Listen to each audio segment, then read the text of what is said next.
Hello, and welcome to another edition of the Big 12 Mafia podcast. I keep saying that show.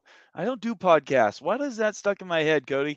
Anyway, I'm with me today. I've got Cody Stovall, who's with Locked On Oklahoma State. I had to say, hey, Howdy, howdy. How we feeling today in this realignment land that we find ourselves in, buddy?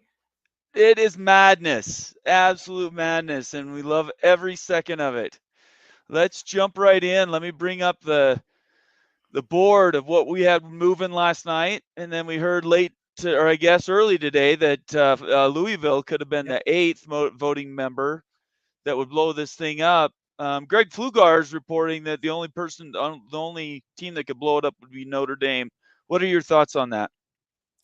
Well, I think Louisville's a pretty good fit for that 8 school. I think honestly, Duke should potentially be in a conversation for that 8 school, which basically what it boils down to is this almost feels like an inevitability, right? You Right. got 7 together, and all they have to do is sway one more person.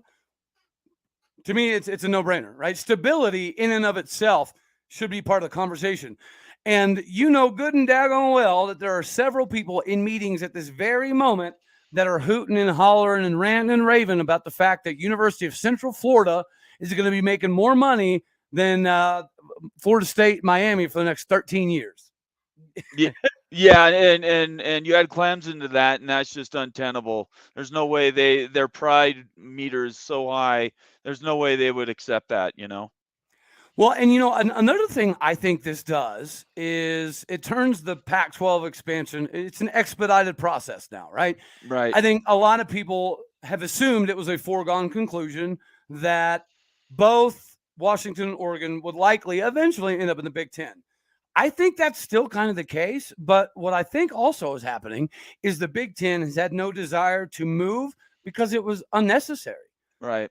You know what I mean? Like, I Yeah, I think the do. Big Ten, as well as the SEC, they have no need to make any more moves. But the minute craziness erupts, they'll gladly be there with an open hand to help a few teams out. I think that may be what this is, which closes the door on the relevancy of the Pac 12 even quicker. And I think it is hilarious. Do you think that really relegates the rump of the Pac-12 then to other than status?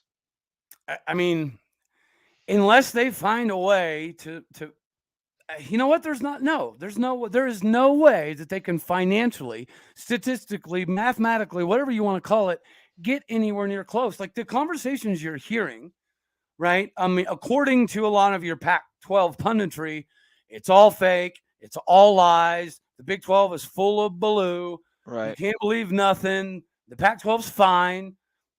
Okay. I mean, all of this posturing, it's great. But just like you just alluded to, if the ACC knows that sitting on your hands, pretending things aren't happening, isn't a good model for success, why would you, as the conference being left out in the cold, continue to build this facade that things are fine?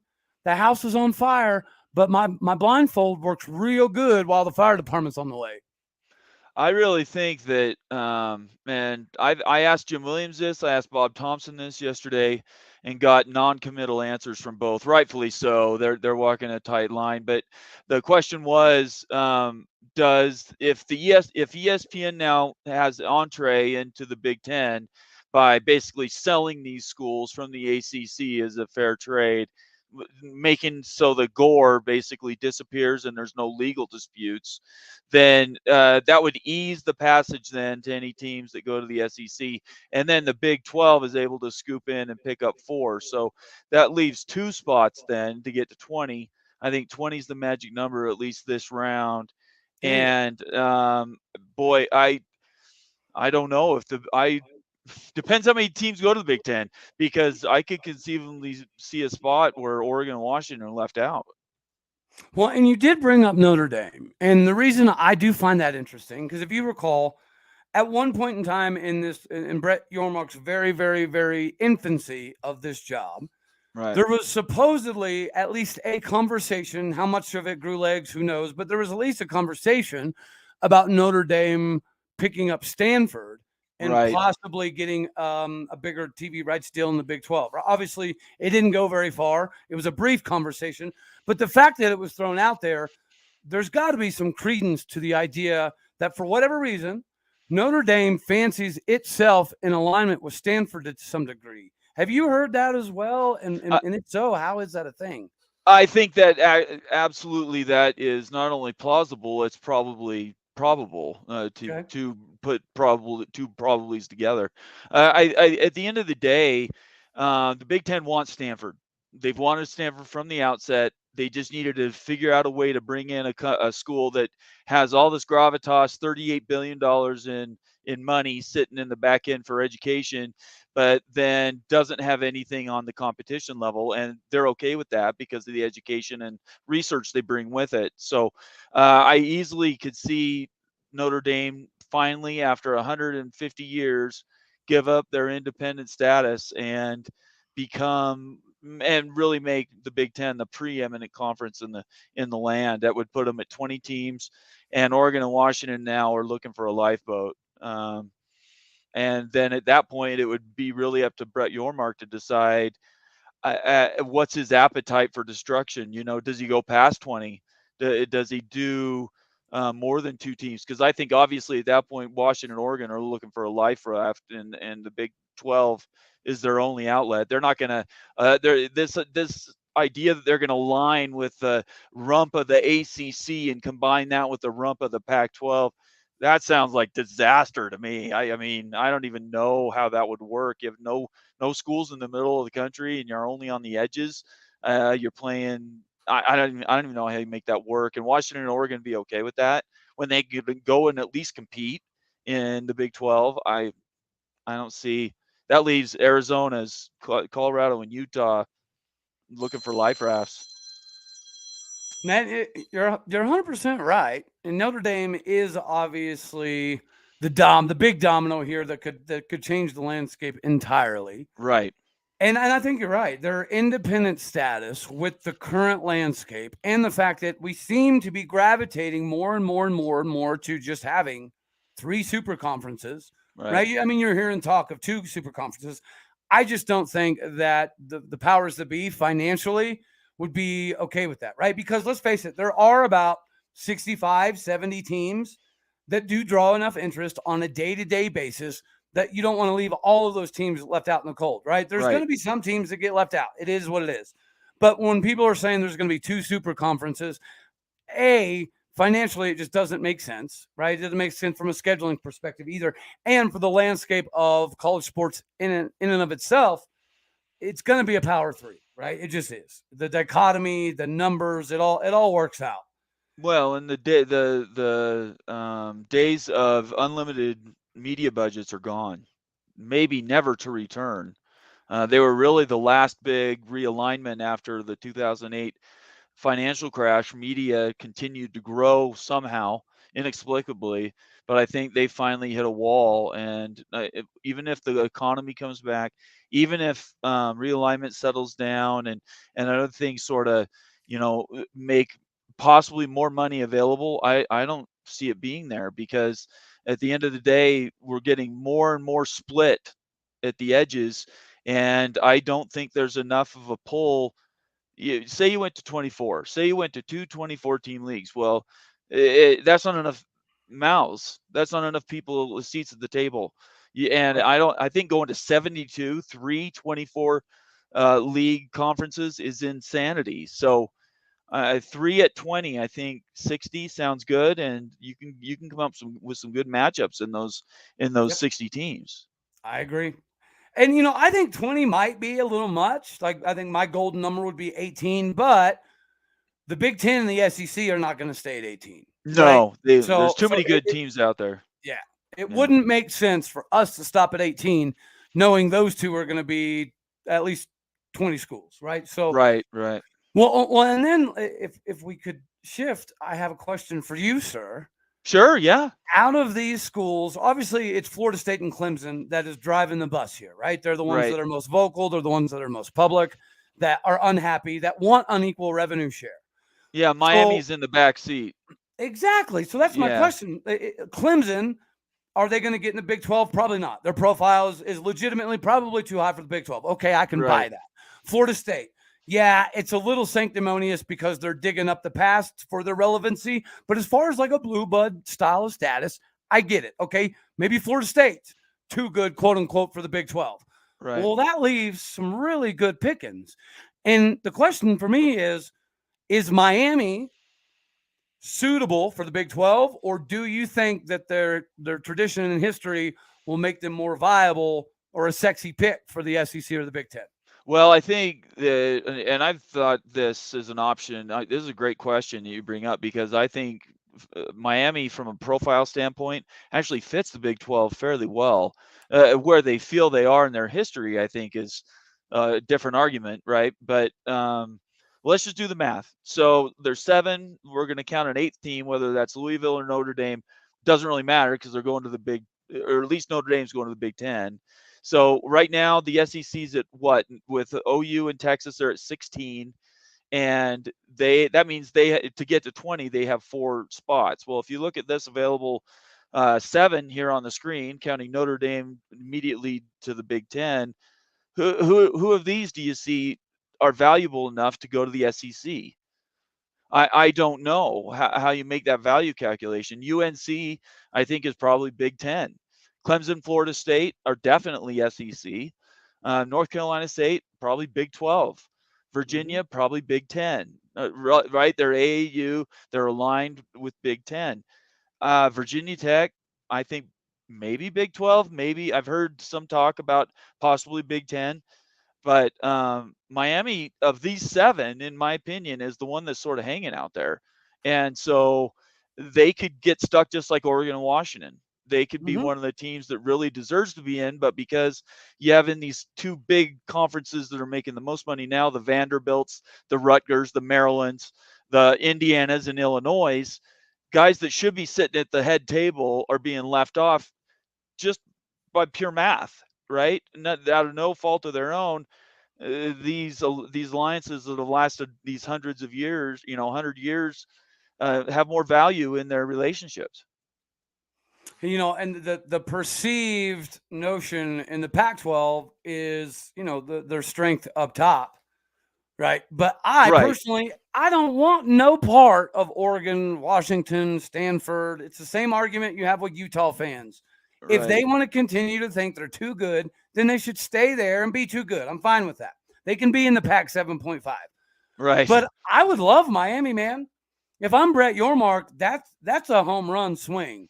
If you can pull Miami in, and even if you just took one of your Western allies, whether it be in Arizona or Colorado, I don't really give 13 hoots. If Right. you get Miami, I don't know, man. I don't know how UCF fans would feel about it, but that is the best of the bunch. And I personally, I would rate Miami above Oregon and Washington.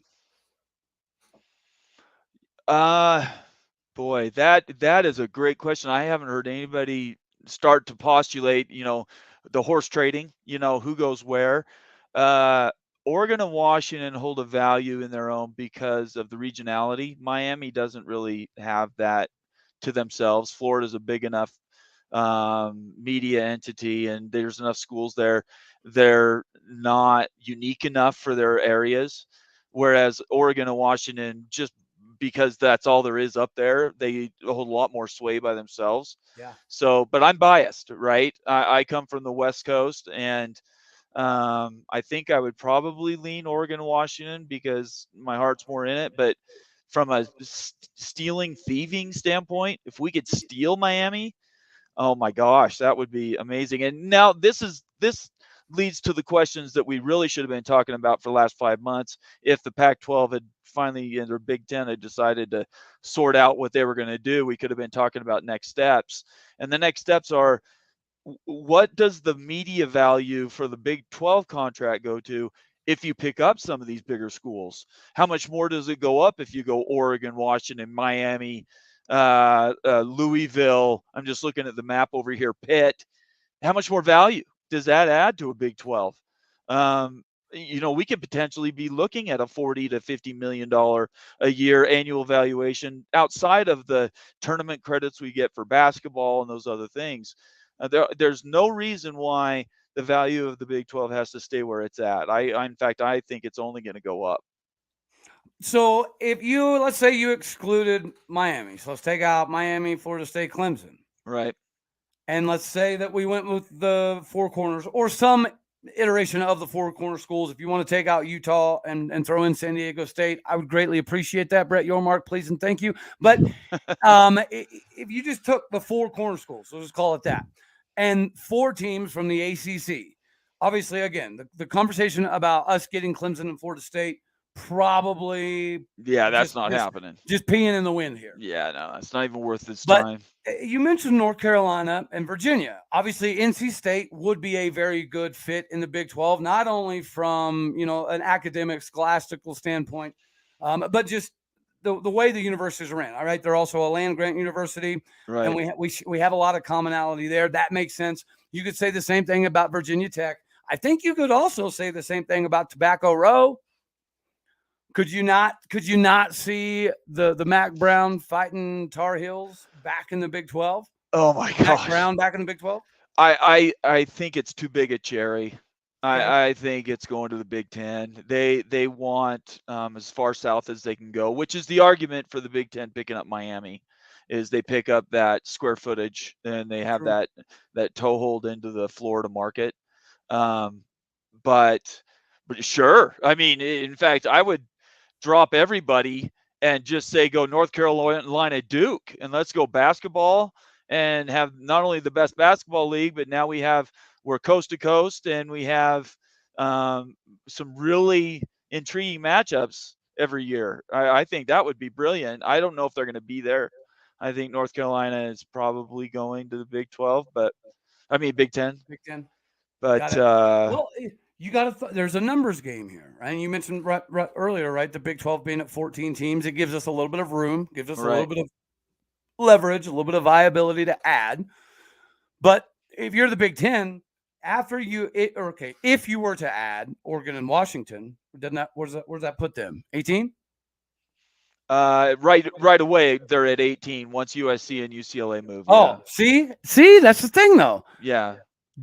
Is a 24 team conference, like, I don't know, man. Is that too much? I think it is. I personally agree. think this media cycle in 10 years we might be talking 24. I don't think the money's there. Unless the existing members are ready to take what was their $1 billion windfall annual and they're willing to drop it back down to 50 and they'll be back to being pedantic. There is not enough money in the world. In fact, we were talking about this on a show last night with Greg Swain, and the discussion was what schools available. If you had you could make a team, a 10-team league. What 10 teams would you put on the board that would be worth 75 million annual? I don't think you get to 10. I think you go USC, you go Alabama, Georgia. I think you pick Notre Dame. You have Texas. Oklahoma wouldn't be in there. And who else? I mean, that's a good argument. Who else? I can see it. Yeah, so I don't think the money's there. If they go to 24, it'll be too dilutive. So if it's a numerical game here, which I think it is, by the way. So let's say the Big Ten, they only have a couple spots available. Let's say the SEC only has 4 spots available, and the Big 12 has essentially 6 to 8 spots available. Right. Again, I do think there's a lot of things in our favor here. If I'm Brett Yormark, I'm drinking an extra Mai Tai today because life is good in Big 12 country because we have the viability. Right now, we have sustained success. We have stability, and we have enough money with a pro rata clause that nobody else has. Right. That's exactly right. I mean, it's bottom line. We're talking nuts and bolts. We don't have to get real creative to understand what his chess playing has been. And he's ran circles around all these other conference commissioners except for Warren. Sankey. And Warren's pretty good, I guess. Yeah. Well, so Warren came in and made the steal of a lifetime and got USC, and I think that by itself led where we are today. Hey, correct me if I'm wrong, But wasn't it Warren?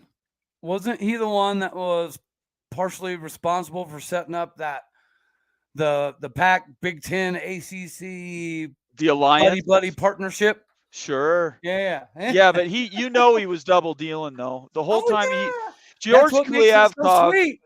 yeah, George Kliavkov made that call to try to basically eliminate the Big 12. Yeah, and he wonders, and Pac-12 people wonder what the source of the angst and the anger is towards the Pac-12. It's actually George Kliavkov for coming in. The very first thing he does is his first order of business is throws that conference call together and says, "We're going to have this alliance that was completely, it was meaningless when they got on the call, and it was more than meaningless after they got off when they Yep. said that it was all handshake deal." That Yep. was Greg Thompson or Bob Thompson laughed at that, just guffawed at that idea as being anything more than just white noise. And he was trying to settle his own people in the Pac-12 down, and I think he was trying to buy time to show USC, specifically UCLA was a throw in, to stick with them.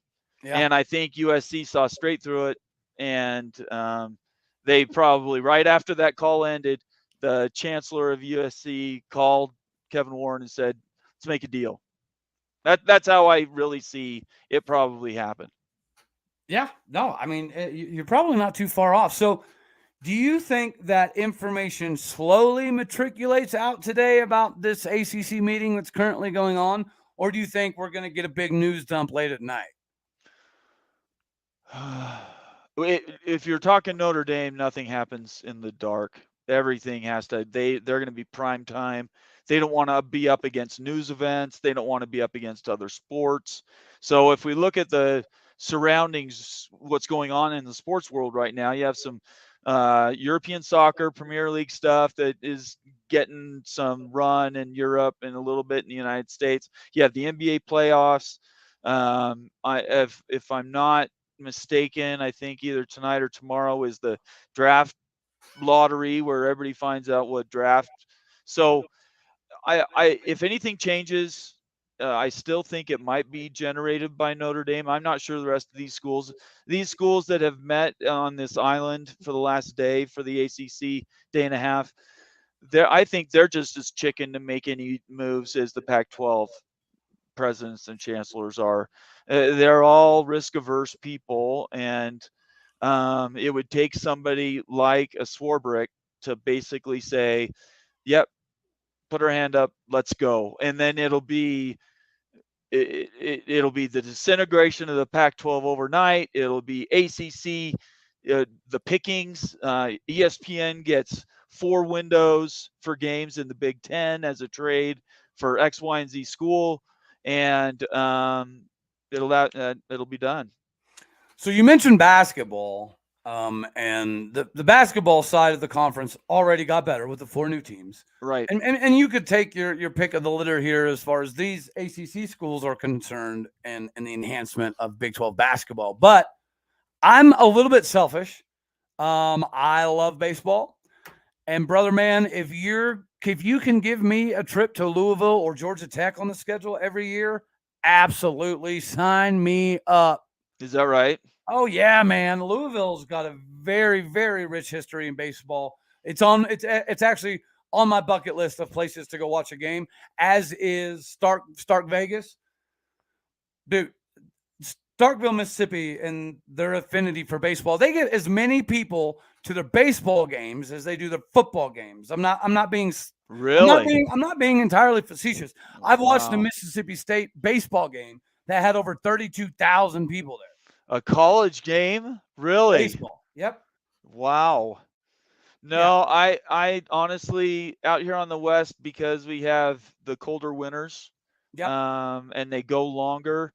A team like BYU is going to struggle because, I mean, they're plowing the fields in March just to even go out there and be able to play ball, and so they struggle. And I think it's reasonable. If you're a recruit, I don't care what religion you are, and you can go play in Arizona, or you can go play in Mississippi State, or you can play in Louisville, or even, boy, up and down the Big 12 has been amazing baseball Yes. teams, right? If you can go those places and play in the sun, why would you want to go to a cold weather?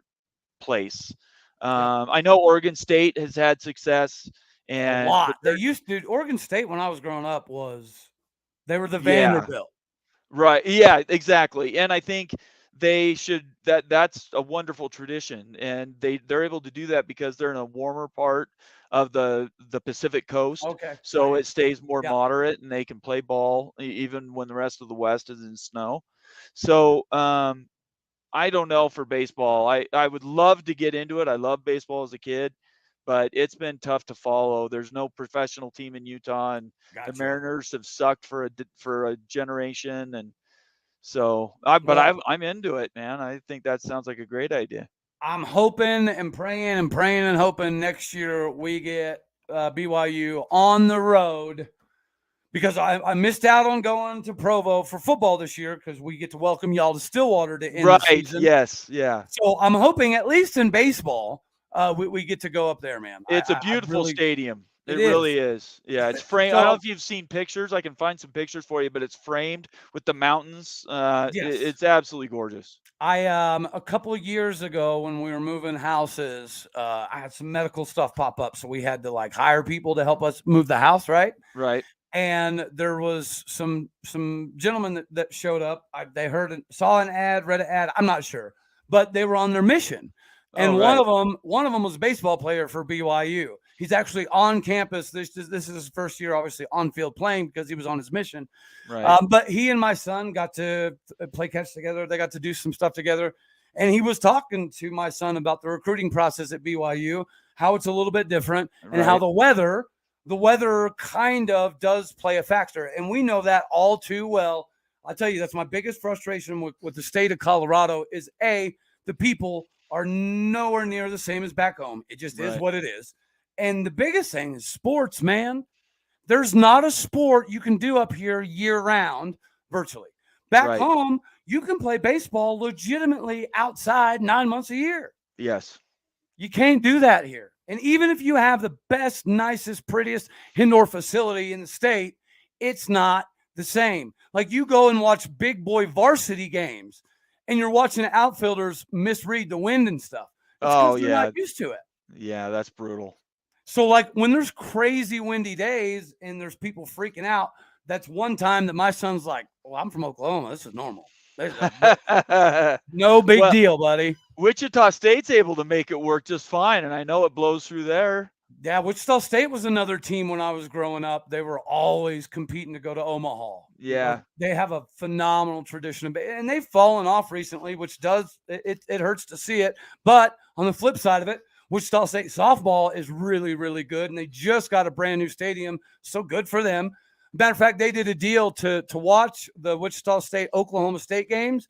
You had to buy Wichita State season tickets. Oh, good for them. I think Smart. that's cool. And not Yeah. only did it work, but it was a packed out sellout both times we played. So it was a pretty good move by them.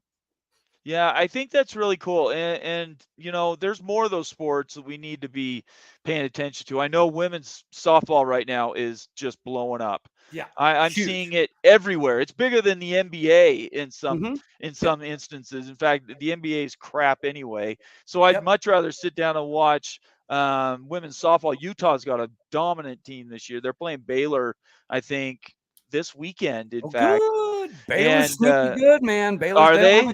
they don't have a deep staff, Yeah, but I they've don't got a know. pitcher. They've got a pitcher that's probably top three, easy top three best pitchers in North Wow. America. Okay. So if that's the case, why are they traveling up here to play at Utah then in a Because they regional? have the misfortune of playing Oklahoma State, and Texas every year, so they get Oh, bumped down to fourth, fifth place all the time. okay. And the Pac-12 sucks. So, I mean, you said it. The pack is the new whack. I yeah. hate that people. And you know what's funny, man. And I won't jump on this soapbox too far, but I've been begging and pleading some time to get on air just like this with Tony Altimore. But I will say this.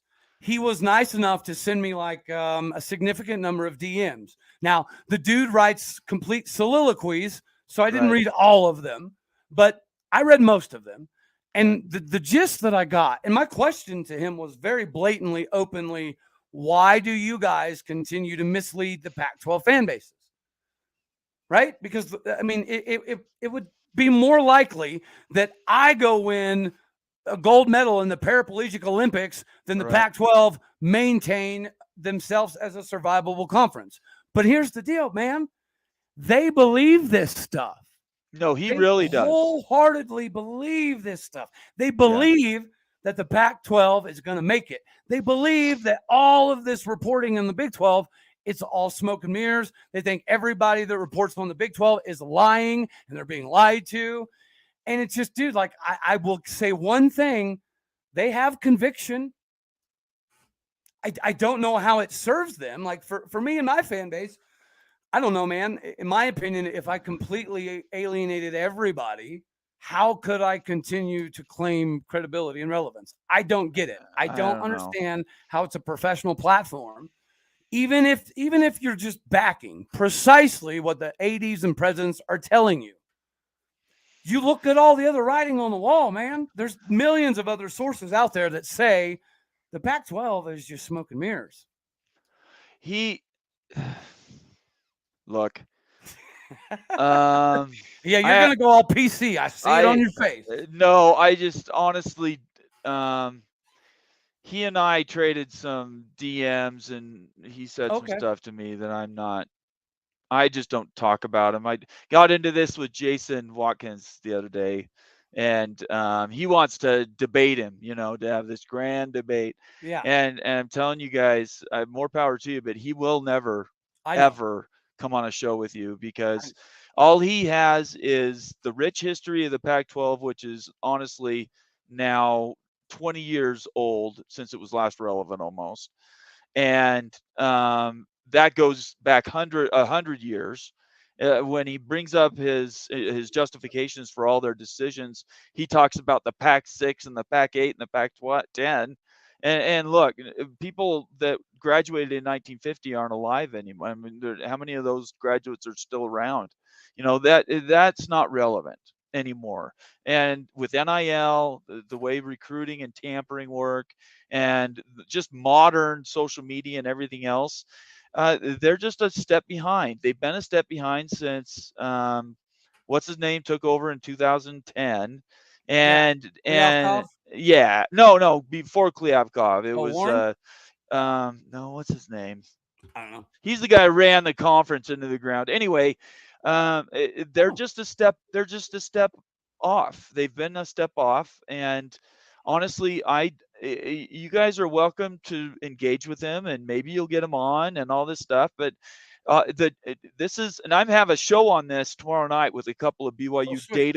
data statistics wizards. Right, these are guys that can actually take data and they don't turn it into charts and graphs.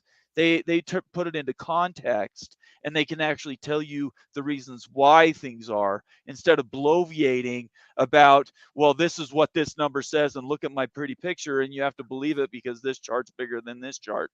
Nathan, you And didn't know? You uh, did not? Nobody told you that 2018 charts are like the way to oh, I conduct know. business? Hey, the last 6 years is history, man. But when you have legal marijuana, you have those decisions that can be made. Anyway, so I encourage you to tune into that I show will. and put your Yes, members onto it, because absolutely. it will be enlightening. It's going to be conversation that has context and Good, real good, meat good. to it, and not just Fluff. whatever. Yeah, yeah. And he, I this is the thing I don't get is, why does he care? He's USC. He's on to the Big Ten. Why does he care what happens to the freaking Pac-12 at this point? All he has is, this is his dog in the hunt, and there's better people running the Big Ten version of his job, and he knows once he moves to the Big Ten, they're not going to put up with that. He is not going. Nobody's going to listen to him. He's going to lose all his That's gravitas, what I'm saying. Like, that's and like, I'm not and that's trying to it. talk That's crap. the reason why he's trying to make hay now.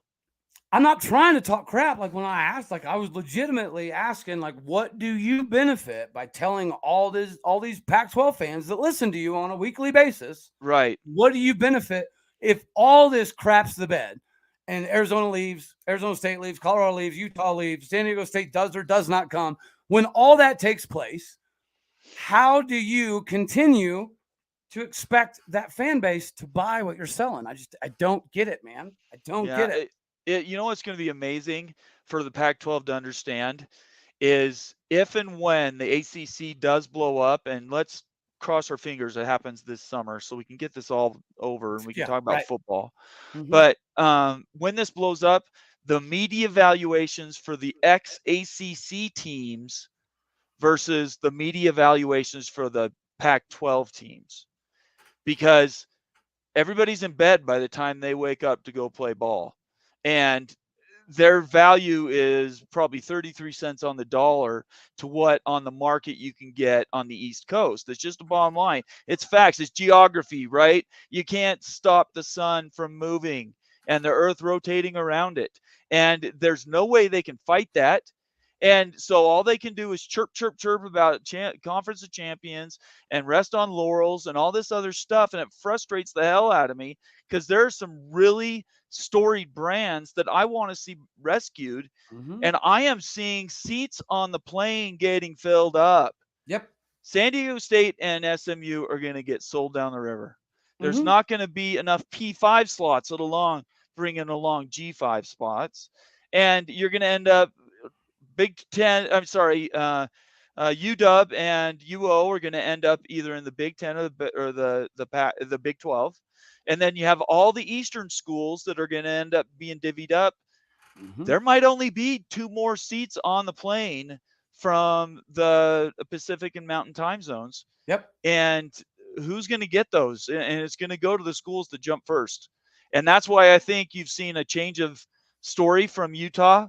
You're starting to see some signaling from them that, yeah, they're still into it to win it, I but know. they can see the train coming down the tracks, and they're not dumb people up there on the hill. And I think they want to stay relevant. And the Big Ten's not calling now, Right. especially with these Right. rumors with the ACC. So Yep. they got to find a home, and it would Utah might all of a sudden be the first guys to go, because they can see not only are they going to get a substandard deal. I don't even know what Klyavkov's telling them up there in Seattle today, but Utah might come out of that and say, Brett Yormark, or Brett or Tom Homo at BYU, put us on the horn, let's go, Well, and that what's could happen. what's interesting to that is you've heard some prognostications today at least allude to the fact that part of why the ACC magnificent seven. I know words are hard for me. I apologize. No, for that, I've been Um, saying that today too, actually. whether it be 8 teams and whether the 18th Louisville, Duke, whatever, it doesn't matter. The fact that this is even happening, it lets you know that this stuff is going to start happening a little bit quicker. And I like what you said because you are right. If I'm those 4 corner schools or even San Diego State, right now I'm like, oh, wait a second.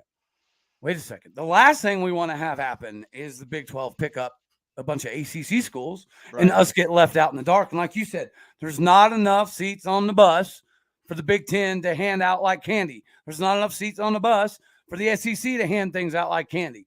I'm not saying that Brett Yormark's running around with a trick or treat bag, but we have the spots, we have the security, and right now we have the financial ability to at least compete. Right. And potentially he could be telling them he's already done his homework and found out that their media value goes up X if they join the Big 12. So I have to believe he's done that. do you think that some of the reports out there that Brett Yormark just gave the ACC schools their official offer yesterday is maybe what stirred some of this? Well, so yeah, there's process to this, right? And I'm sure you know this, but he can't offer anybody anything. They have to pick up the phone and call him. Right. So if Louisville or Duke was the 8th call today, one of those schools cared enough. They're like, we'll blow this thing up tomorrow. If there's already 7 votes, we'll do this tomorrow if you get us a seat on the plane. And they have to go to Brett Yormark. So his phone is probably blowing up. I think this ACC thing, it didn't catch Big 10 or Big 12 people flat-footed. Nope. It caught all Pac-12 people flat-footed. And 100%. it's because they wouldn't listen to all the smoke and the sparks that have been going the last 9 months.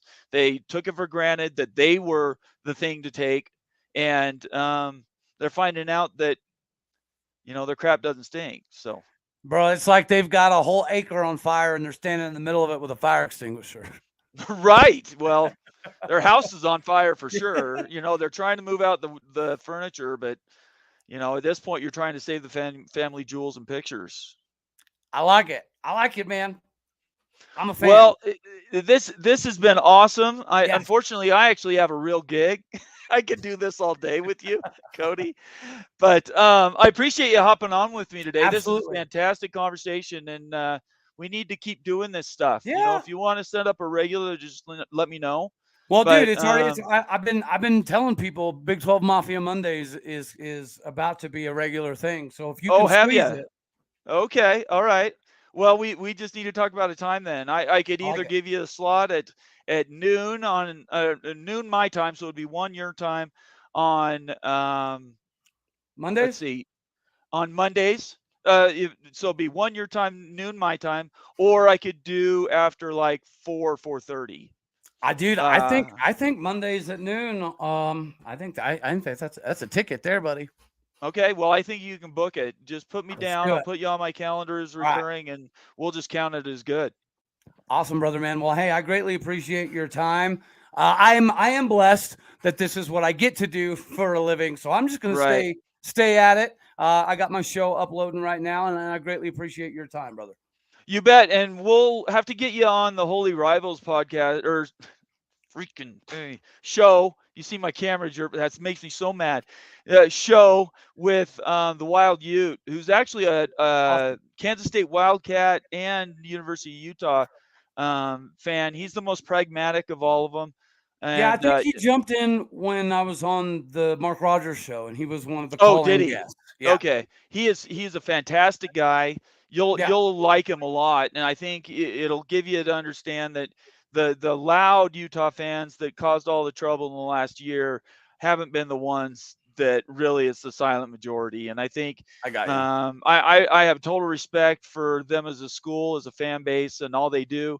And they need representation. They've been letting all these guys and hucksters out in front get all the energy for them, and now it's time for those guys to disappear and actually bring the more moderate people back. I agree, brother. What do you want to say about your show? Man, it's just we're continuing to stay at it. We're continuing to put guests on the show, whether it be former Cowboys, whether it be current players, and we've got some more coming down the pipeline as well. So feel free to go check my show out, Locked On Oklahoma State. And you can follow me on Twitter at AllDayOState. All right. Thank you very much. Everybody hit Thank you, that sir. subscribe button. Everybody hit the like. Give us a comment. I reply to all comments. And let us know what we can do in the future to make these shows better. We're only trying to make it better for you, the listening audience. And so thanks again to Cody to coming on, and everybody else have a great day. Peace out.